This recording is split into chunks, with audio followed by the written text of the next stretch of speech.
everybody, and welcome to my channel, Learn, Love, Learn, Do. In today's episode, we will continue our series, Reading, Writing, and Arithmetic. And today we are going to take a look at something called number sense. Number sense, in the most basic terms, is an understanding of how numbers work and the relationship that exists between them. In my previous videos from this series, I've said a lot about how the concepts we introduce to our preschoolers for letters and writing are abstract. And this is true for numbers and math as well. The symbols and the rote counting that we teach our preschoolers all help to illuminate mathematical concepts that are already there, that simply exist. And so that is a difference that exists between numbers and letters and words. Is letters and words are a sort of created thing that we use to communicate, whereas numbers actually illustrate concepts that exist in the world.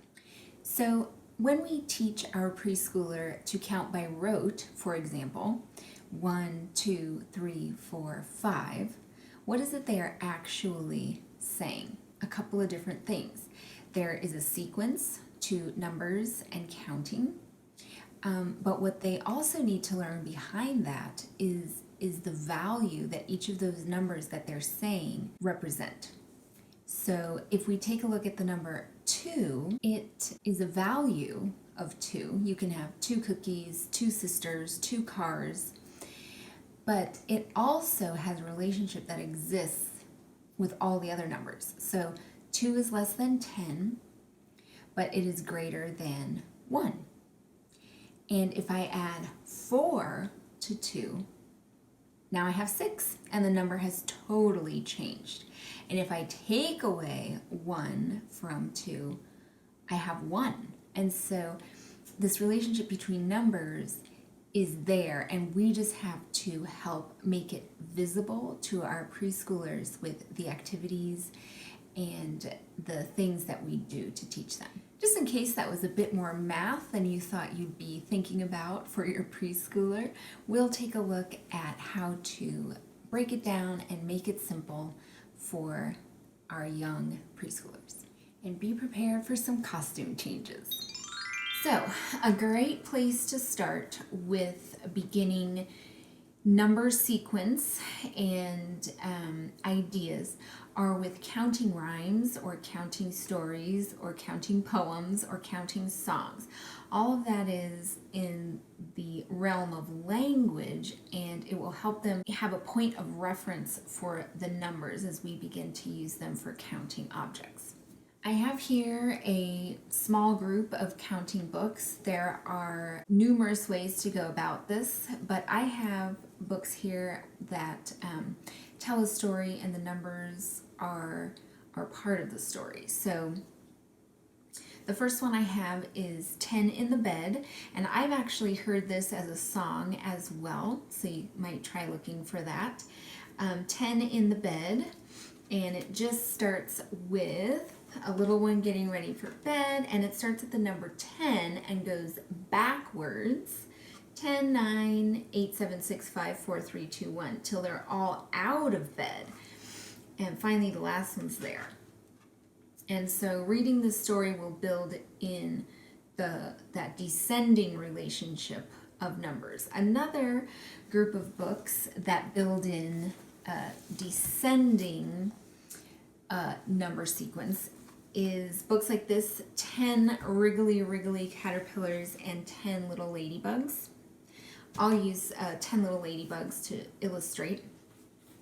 But this story again starts with 10, and off they go one by one, all the way down to the last little ladybug. And then finally we find them all back together at the end. The great thing about these books, besides the descending counting, is on each page the holes where the ladybugs go into actually illustrate the number that they're talking about. So let's go to a smaller number. Here we go, 4. So we have 4 ladybugs here. We have the numeral 4, and then we have 4 slots here. And so there's all these physical ways to connect to the numeral 4, as well as the entire story is that descending counting. And for counting books, I have one last book that highlights counting, and I love this book, The Very Hungry Caterpillar, because there's so many other things going on in it that you don't even realize there's counting in it. So if you're not familiar with the story, a caterpillar is born from a little egg, and he goes about looking for food. And on the first day, he eats 1 apple.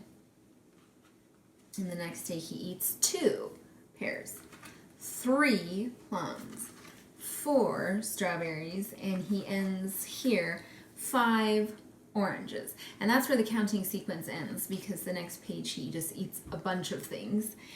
But what I love about this book is you don't even realize you're learning the counting sequence.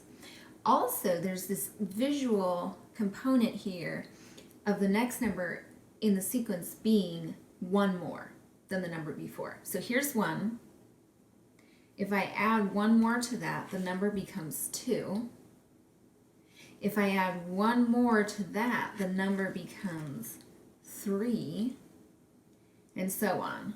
1 more to that, 4, and 1 more to that, 5. And so this is a sneaky little counting book because you don't even realize you're learning a couple different things about counting.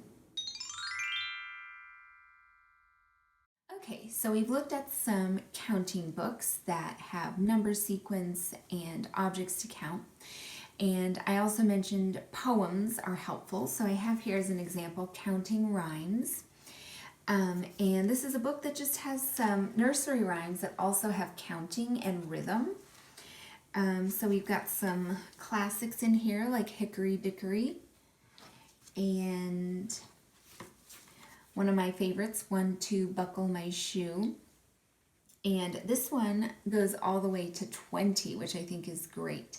So as you read these rhymes and they kind of get stuck in your head and in your kiddo's head, what it's really solidifying is the counting sequence. 1, 2, Buckle My Shoe. 3, 4, Shut the Door. And before you know it, they'll be able to count farther into the counting sequence. Another great way to give exposure to identifying numerals and beginning counting is with board games. And some early preschool board games typically will come with a spinner or a die to count the number of moves. I have 2 examples here. One is from a game called Busy Town, and I'll include the link for that down below. It's a super fun game. And the next spinner I have is from Chutes and Ladders, which is a classic childhood game. So the great thing about these spinners is they're embedded in a game. You're just playing, but because of the constant identifying of the numbers, they're getting multiple opportunities to see the numeral, name the numeral, and count up to that number. So on your turn, you would get, a 6, very exciting. And so you name it, they hear you name it, and then they see you count your spaces, that number. 1, 2, 3, 4, 5, 6. Okay, your turn, and they're so excited for their turn, and they spin. And they got a 5, and you can name it for them, and then they can say it, and then you help them count up to 5.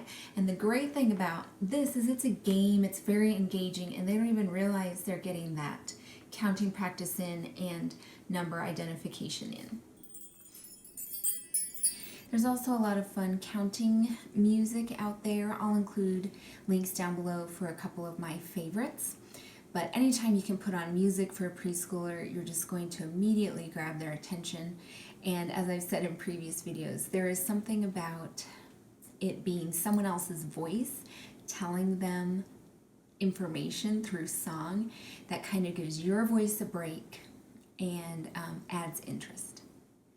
Okay, so we've seen how to practice counting by rote through counting music and counting poems. We have seen some counting books that add in the counting sequence and tell a story. We've also looked at games as a way to introduce a spinner, which allows for practice of number identification and counting. So if you liked what you heard today, don't forget to give my video a thumbs up and subscribe to my channel to see more videos just like this. And don't forget to leave a comment down below. We can continue the conversation there if you have any questions about what I've said today. Also, if you have a topic you'd like to hear about that I haven't covered, go ahead and also leave it in the comments below.